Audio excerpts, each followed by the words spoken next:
2014년 연평도 포격전 당시 북한군 진지를 초토화한 K9 자주포.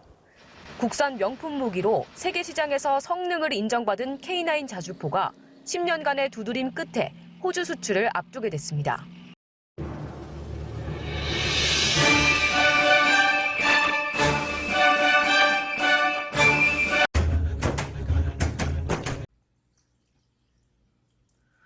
안녕하세요. 정치를 품격 있게 풀어드리는 정치클래스TV의 심상만입니다. 오늘은 국방부가 노후화된 기존 미국에서 도입한 공격 수송 헬기 블랙호크 헬리콥터의 보수 사용 계획을 폐기하고 국산 헬기 수리온으로 교체하겠다고 발표한 것을 의례적으로 미국의 디펜스 뉴스에서 다루고 있어서 소개하고, 일본이 한국 KF-X 차세대 전투기 사업을 소개하고 있어서 그 댓글 반응을 살펴보겠습니다. 먼저 디펜스 뉴스의 내용을 살펴보겠습니다. 한 국회의원에 따르면 한국의 방위사업청은 육군이 보유했던 UH-60 블랙호크 헬리콥터를 한국항공우주산업이 개발한 KUH-1 수리온 유틸리티 헬리콥터로 교체할 계획이라고 합니다. 한기호 야당 국민의힘 의원은 다음 주 국방부의 국회감사를 앞두고 이 계획을 공개했습니다. 의원에 따르면 국방부는 약 20년 동안 비행한 미국 중형 리프트 헬기를 업그레이드하려는 계획을 뒤집어 103대의 UH-60P 헬리콥터를 폐기하기로 결정했습니다. 국방연구원이 실시한 타당성 조사를 인용하면서 퇴역한 삼성 육군 장군 한 씨는 UH-60 업그레이드 계획은 작년 5월 갑자기 취소됐다고 말했고, 대신 국방당국은 수리온 헬리콥터를 추가로 생산하기로 결정했다고 전했습니다.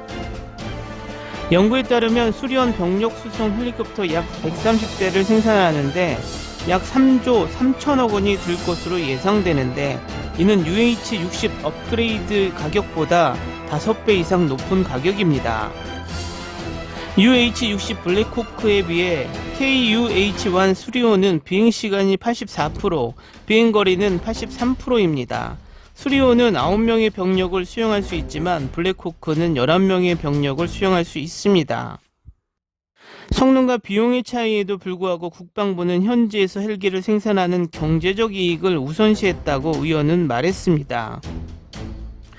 신뢰할 수 있는 타당성 조사 결과를 무시하고 국방부는 2013년 이후 지난 8년 동안 궤도에 오른 UH-60 업그레이드 계획을 폐기하려고 합니다라고 그는 덧붙였습니다.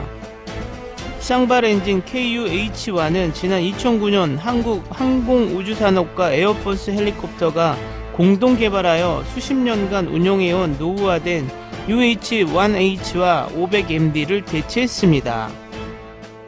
카이는 국방부와의 계약에 따라 2023년까지 약 220대의 수리온을 한국 육군 및 해병대에 공급할 예정입니다. 항공기 제조업체는 또한 에어버스 H155를 기반으로 하는 수리온의 경량 무장 버전인 LAH를 개발했습니다. LAH는 LCH와 병행한 것입니다. 한국 회사는 2021년까지 4.5톤의 LCH를 개발한 다음 2023년까지 LAH를 수정할 계획입니다. 카이는 2019년 12월 LAH 프로토콜 타입을 출시했습니다. LAH는 포탑형 20mm 게틀링건을 무장하고 있습니다. 항공기에는 또한 70mm 로켓, 미사일 조기 경보 시스템 및 레이더 경보 수신기가 장착되어 있습니다. 카이는 AH-1 코브라와 한국군이 비행한 구형 MD-500 헬리콥터를 대처하기 위해 약 200대의 LAH를 제작할 계획입니다. 다음은 일본에 소속이 된 한국형 전투기에 대한 기사를 소개하겠습니다. 일언론 한국 전투기 KF-X로 일본을 능가, 세계 4번째 5세대 전투기 개발.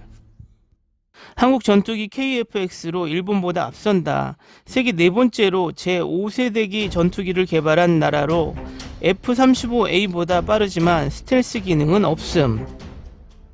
일본에선 F-2 전투기의 후계기로 차기 전투기 개발을 추진하고 있으며, 차기 전투기는 2035년을 목표로 하여 배치될 전망이나 차기 전투기 개발을 추진하는 것은 일본뿐 아니라 한국도 마찬가지다.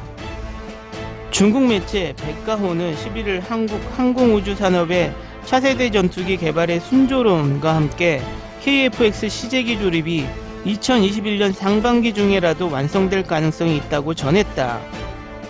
기사는 KF-X 개발에 대해 우여곡절을 거쳐 여기까지 이르렀다고 전하면서 한국은 2001년 KF-X 개발 계획을 세웠으나 여러가지 문제에 직면하여 2012년 한번 개발이 중단될 위기에 처했다고 소개하고, 이후 인도네시아의 개발 비용 분담과 미국, 이스라엘 등 기술 협력을 거쳐 드디어 시제기 조립이 완료될 단계에 이르렀음을 강조했다.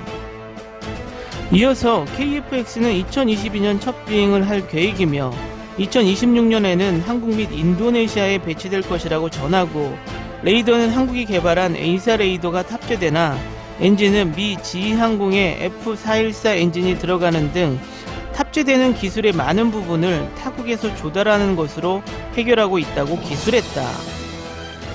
한편으로는 타국으로부터 조달한 기술이 얼마나 사용되고 있든 KF-X는 한국이 개발한 제5세대 전투기라고 부를 수 있는 것은 틀림없으며, 또한 KF-X 개발 진척이 일본의 개발 계획을 압도적으로 앞서고 있다고 평가하고, 이대로 개발이 순조롭게 진행되면 한국은 일본을 제치고 세계에서 네 번째로 제5세대 전투기를 개발한 나라가 될 것이며, 아시아에서는 중국에 이어 두 번째로 개발에 성공한 나라가 될 것이라고 주장했다. 이 기사의 댓글 반응입니다. 또 일본이 졌냐? 내두익 발광 어떤 기분이 삼? 한국은 이미 6세대 전투기를 노리고 있어. 유인기에 허겁지겁 허둥대는 일본은 이미 한 바퀴 뒤진 것도 당연한 일. 개전하면 먼저 제공권을 탈취하고 동해를 속공으로 제압하여 상륙할 수 있겠네. 그걸 가능케 하는 것이 한국 독자 기술력이라는 거지? 일본은 진다. 일본의 항공전력의 쇠퇴는 분명하며 냉전 종식 전후 극동 항공전력기는 4에서 4.5세대기 기준으로 러시아 500기, 아메리카 50기, 일본은 200에서 300기의 전력과 대비하여 중하는 4에서 4.5세대기가 없었다. 현재 일본은 4.5에서 5세대기 계획은 F-15 개조 100대, F-2 80기, F-35 105기, 총 280의 전력밖에 없다. 여기에 한국은 F-15, 16, 200기, F-35, 40기, KF-X 120기, 합계 400기의 전력을 가지고 있어 일본을 넘는다. 다음 라운드에서 증산과 F-35 증강을 예정하고 있어 KF-X가 최대 200기는 만들어진다. 남북의 통합사업에 따라서는 북한이 100에서 150대를 받아간다면 총 4.5에서 5세대기는 600여 규모로 중국과 맞먹는다.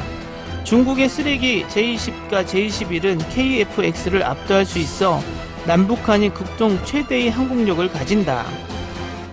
이리저리 조립한 부품으로 만들고 스텔스 F-3 등과 비교대다니 뜻밖이다. 제4세대 전투기 만듭니다. 4.5세대기라고 부릅니다. 445 합하면 5세대기입니다. 지금 여기? 엔진 개발이 안 되는 시점에 이미 일본을 상회하지 못하잖아. 한국이 앞지를 가능성이 있다고 한다면 대형 전투기를 만들어 크기로 상회하는 정도일까? 이 기사 KF-X 칭찬하는 것처럼 보여주고 디스하잖아. 개발이 잘 됐다라고 하고 다음 단락에서는 우여곡절, 인도네시아의 배치는 현물 납부로, 제5세대라고 조선인조차 말하지 않는다. 희한하게 비아냥이잖아. 조선인에게는 절대 이해가 안 되겠지만. 완전 바보 같은 기사 아니냐 이거? 제5세대기 정의는 F-22부터 시작이잖아. 스텔스, 웨폰베어, 편향 노즐, 이들이 갖추어졌기 때문에 제5세대기라고 정의가 되었다. KF-X는 전부 없다니까. 오히려 카탈로그 스펙 전부 채워서 겨우 4.5로, 잘못하면 그냥 4세대일지도 몰라. 참고로 6세대기라는 것은 아직 정의조차 없다. 현대사회에서 경쟁력을 뒷받침해주는 것이 국방력이라고 생각합니다. 그것도 무기산업은 자국의 안보를 책임질 뿐만 아니라 대부분 수입에 의존해 엄청난 무역 적자를 보고 있는 산업을 개선함으로써 타국에 의존하는 국방력을 점차 개선하는 것이야말로 한국이 앞으로 나아가야 할 지표라고 생각합니다.